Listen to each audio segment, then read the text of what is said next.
Today, we're changing the front brakes on the C4 Corvette. This is a 1986 model. The front brake setup will be similar to any C4 from 1984 to 87. In 88, they changed the caliper setup on the front brakes. We're going to be changing the rotors, the brake pads, the guide pins, and any of the associated locking bolts. We've already changed the passenger side, and it's unclear how old these rotors are. They may be the original ones on the car. The car only has 20,000 miles on it. And on the passenger side, the rotor was really seized to the hub itself. So I'm just going to shoot some penetrating oil into here just to help loosen it up, to make it a little bit easier to get the rotor off. We'll clean the penetrating oil off later with some brake clean, so shouldn't be a problem, but hopefully just make it a little bit easier for us to remove the rotor itself.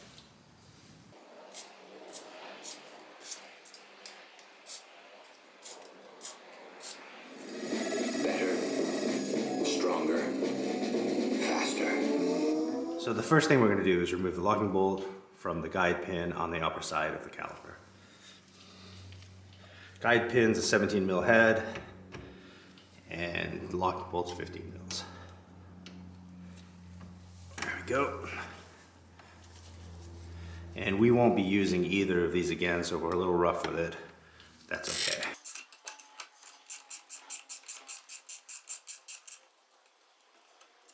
Okay. And so then the caliper will just fold backwards. So here's the brake pads right here, and if we were just changing brake pads, we could just pull these out and put the new ones in, seal the unit back up. So that's how straightforward it is to replace front brake pads. So there they are. And they actually don't look too worn, but like I said, they're quite old. So we're just going to go ahead and replace the whole setup. So just a bit of background on how the caliper works. As you depress the brake paddle, brake fluid runs through the brake line, fills this cylinder, and pushes this piston against the inner brake pad that we just removed.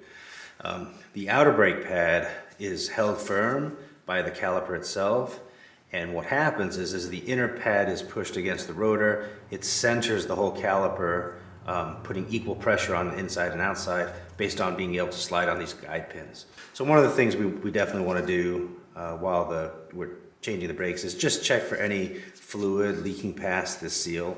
There's actually an O-ring in there along the circumference of the piston, and then this is just a dust cover. But as you look around it, there doesn't appear to be anything leaking out, so it looks like the caliper itself and the caliper piston is still in pretty good shape. So we'll just go ahead and push the piston back into the cylinder. I have a tool that just helps push it back, ratchets it in.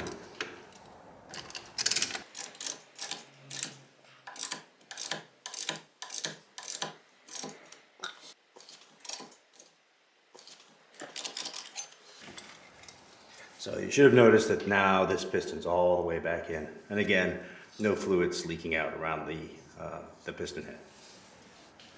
So right here is another 15 mil locking bolt, locking into another 17 mil guide pin on the lower side of the caliper. It's the mirror edge of the top. We're just going to go ahead, remove that bolt.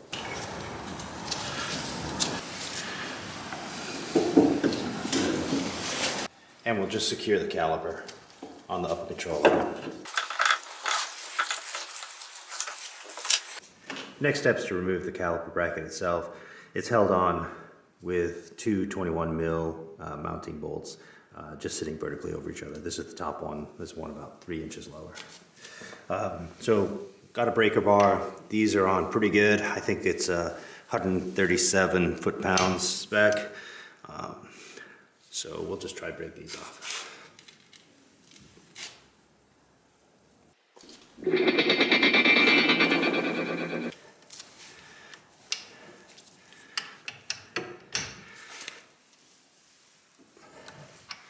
There's the top one broken. There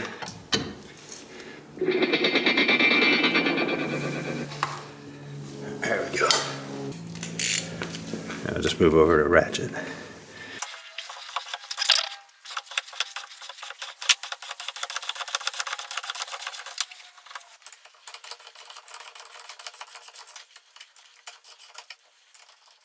There we go. So these are the brake pads we're using. Powerstop Extreme Z26, part of their Street Warrior package. So I got Street Warrior rotors. We'll take a look at that when we mount them. So the first thing we're going to want to do is mount the new boots onto the guide pins. I found this pretty easy just to do by hand versus using any kind of pick or anything. But let's just see if we can just convince these to go on.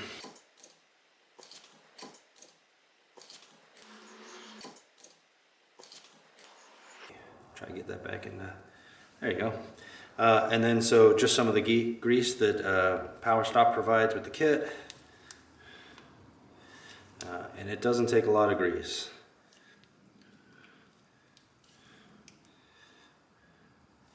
And I found the best way to spread this is just with your finger.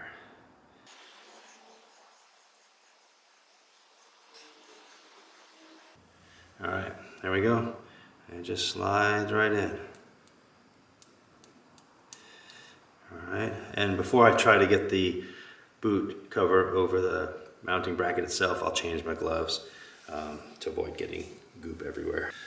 All right, let's see if we can get the boots sealed onto the caliper bracket, caliper mounting bracket. And so here, if you can get it on one side, just kind of rotate it around. Here's I found where it is useful to have a pick. And just be really gentle with it. Once you kind of get it going, there you go. So that one should be gliding happily. There we go. All right, I'm sure with a few cycles on the car, it'll be happy. Let's get the other one on.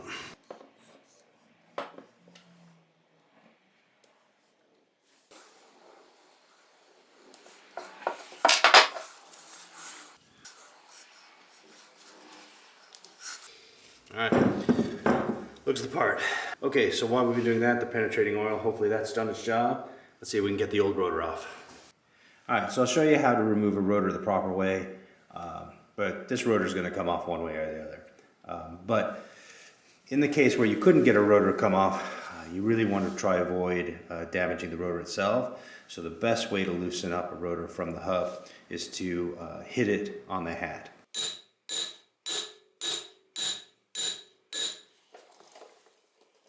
But these rotors have been on for 35 years.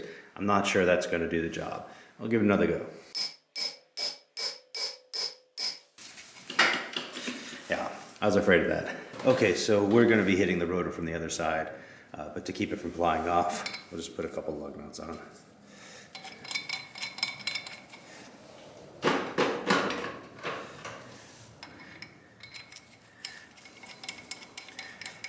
They just need to be on loose.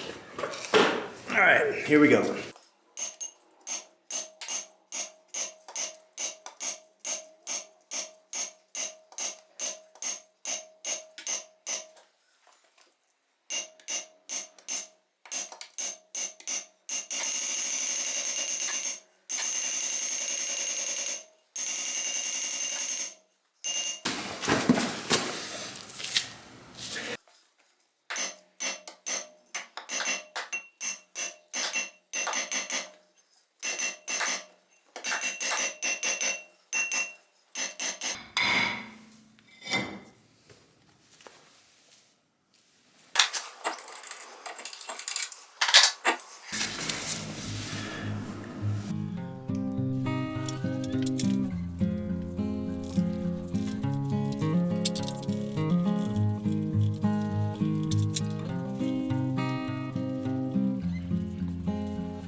So of all the cleaning, the only one that really matters is wiring this hub face. We want to make sure there's the face is really even all the way across, that there's no grit or pieces of rust that would prevent the rotor from sitting really flush against the hub itself. So now that's all done, I'll give it a spray down with some brake clean. and then we'll put the rotor on.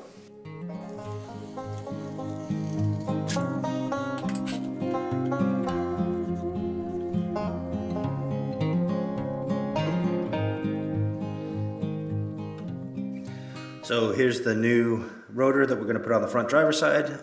Conveniently, they're all labeled the front driver's side for this one, and we're just going to hit it with a bit of brake clean in case during the manufacturing process. Although these are zinc coated, they usually leave a bit of oil on them to make sure they don't rust in storage.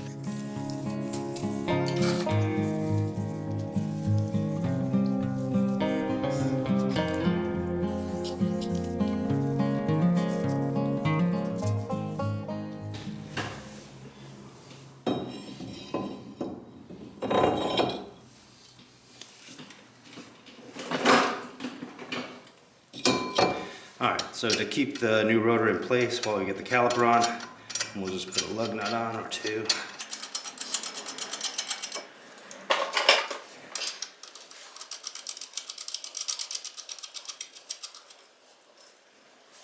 Okay, so here's a new versus old caliper mounting bracket bolt.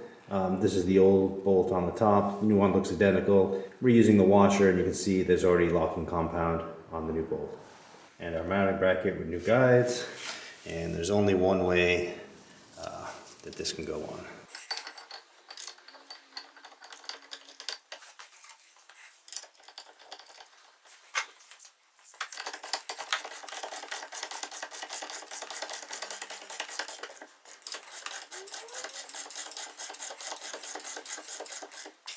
And the torque spec on these bolts is 137 foot-pounds.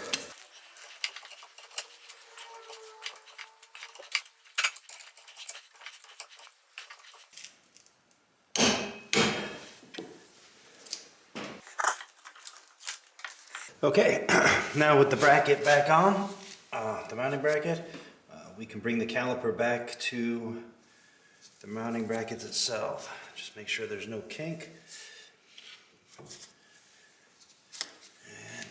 And a new locking nut.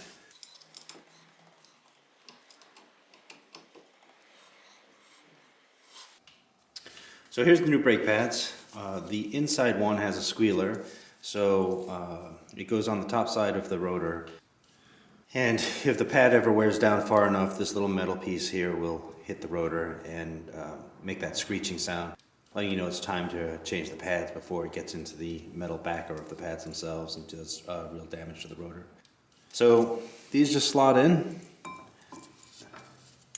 like that.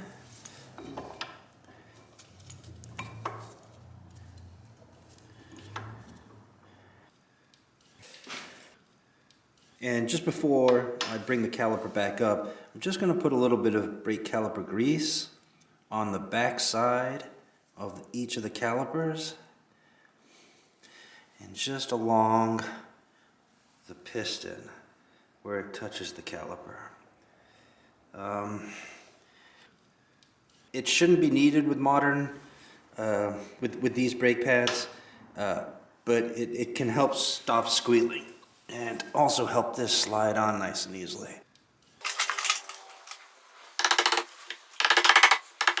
Alright, so obviously that's a real tight fit, but as we break in the pads, there's a break-in procedure. The pads will wear out and distribute some of the pad dust along the rotor itself, and the calipers will free up at that point.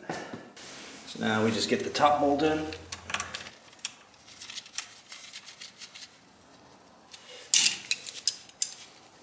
And again, I'm holding this, just being very gentle with the new boot cover.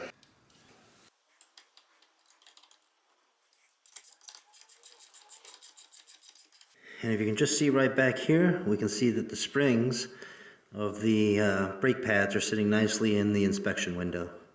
So that's perfect. And we'll just torque the self-locking bolts down to 24 foot-pounds.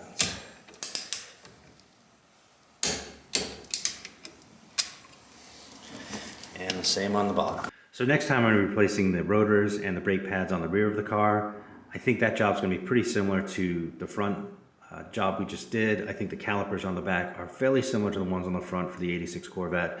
The big difference, however, is the parking brake is incorporated with the rear brakes. So the parking brake is a drum brake system that rides on the inside of the rotor. I have those brake pads on order and a change kit for the parking brake. So that should be pretty exciting. Hopefully you can tune in for that one too.